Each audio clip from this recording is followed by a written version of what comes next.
ছোট থেকে ছোট এবং বড় থেকে বড় যত নেক কাজ আছে, যত ভালো কাজ আছে, চাই সেটা দুনিয়ার কাজ হোক বা উখরবি কাজ হোক, আখিরাতমুখী কাজ হোক, সব কাজের শুরুতে কি বলতে হবে? বিসমিল্লাহির রহমানির রহিম। বিসমিল্লাহির রহমানির রহিমের অর্থ কি? আমি শুরু করিতেছি আল্লাহর নামে, যিনি আর রহমান আর রহিম, যিনি পরম দাতা এবং দয়ালু। মসজিদে প্রবেশ করার সময় আগে বিসমিল্লাহ বলতে হয়। আমাদের মসজিদের সামনে তো দোয়া লেখা আছে, মসজিদ প্রবেশ করার দোয়া, বিসমিল্লাহি আল্লাহুম্মা ইফতাহ লি আবওয়াবা রাহমাতিক। আবার যখন মসজিদ থেকে বাহির হবে তখনও বিসমিল্লাহি আল্লাহুম্মা ইন্নী আসআলুকা মিন, অথবা বিসমিল্লাহি ওয়াস সালামু আলা রাসূলিল্লাহ, এটাও বলা যাবে। আল্লাহুম্মা ইন্নী আসআলুকা মিন ফাদলিক। অনুরূপভাবে ধরেন আমি একটা নেক কাজ করছি, মাথায় টুপি দিতেছি, তখন বান্দার মুখ দিয়ে কি উচ্চারণ হবে? বিসমিল্লাহ। আমি গোসল করতে নামছি, সেখানে হবে কি? বিসমিল্লাহির রহমানির রহিম। আমি খেতে বসছি, তখনও বলতে হবে কি? বিসমিল্লাহির রহমানির রহিম।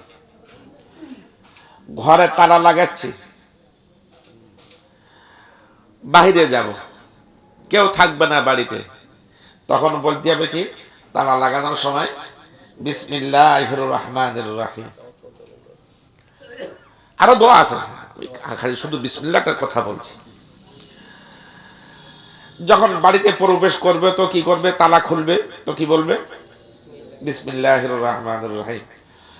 এটা আপনার আমার নবী, দয়ার নবী, রহমাতুল্লিল আলামিনের শিক্ষা, উম্মতের জন্য শিক্ষা। তুমি যে কাজ করবা, প্রত্যেক কাজের শুরুতে তুমি আল্লাহর নাম নিবা এবং বলবা যে পরম দাতা এবং দয়ালুর নামে আমি এই কাজটা শুরু করছি। তবে সুদের টাকা নেওয়ার সময় যেন বিসমিল্লাহ বলা যাবে না।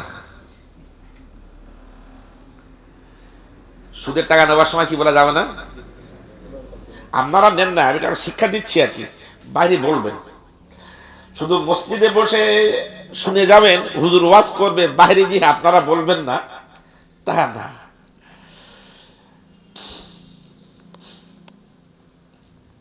একটা হারাম কাজ সামনে কেউ করছে, বিসমিল্লাহ বলা যাবে না, বিসমিল্লাহ বলা যাবে না। কলমের আগায় ঘুষ নিচ্ছে, তখন কি বিসমিল্লাহ বলা যাবে?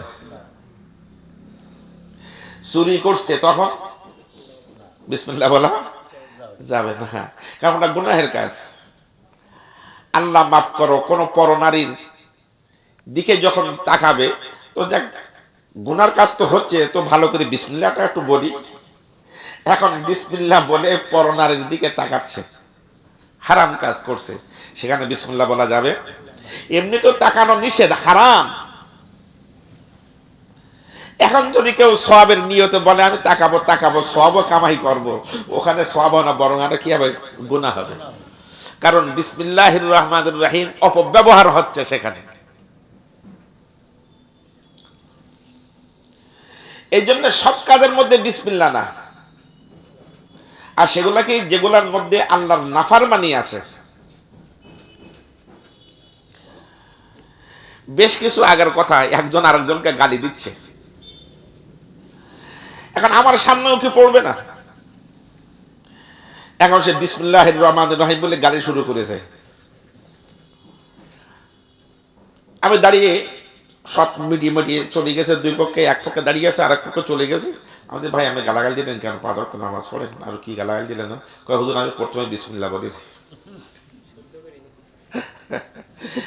প্রথমে আমি বিসমিল্লাহ বলেছি। তো যেটা বোঝাতে চাচ্ছি সেটা হলো, সব কাজের শুরুতে যে কাজের মধ্যে আল্লাহর নাফরমানি আছে, ওই কাজের মধ্যে কি বলা যাবে না? বিসমিল্লাহির রহমানির রহিম বলা যাবে না। দুনিয়ার যত জায়েজ কাজ আছে, যত জায়েজ কাজ, এমনকি খানা খাচ্ছে, স্ত্রী খানা খাচ্ছে, তিনিও খানা খাচ্ছেন, স্বামীও খানা খাচ্ছে। এখন বিসমিল্লাহির রহমানির রহিম বলে স্বামী তার স্ত্রীর গালে এক লোকমা খানা উঠাই দিল।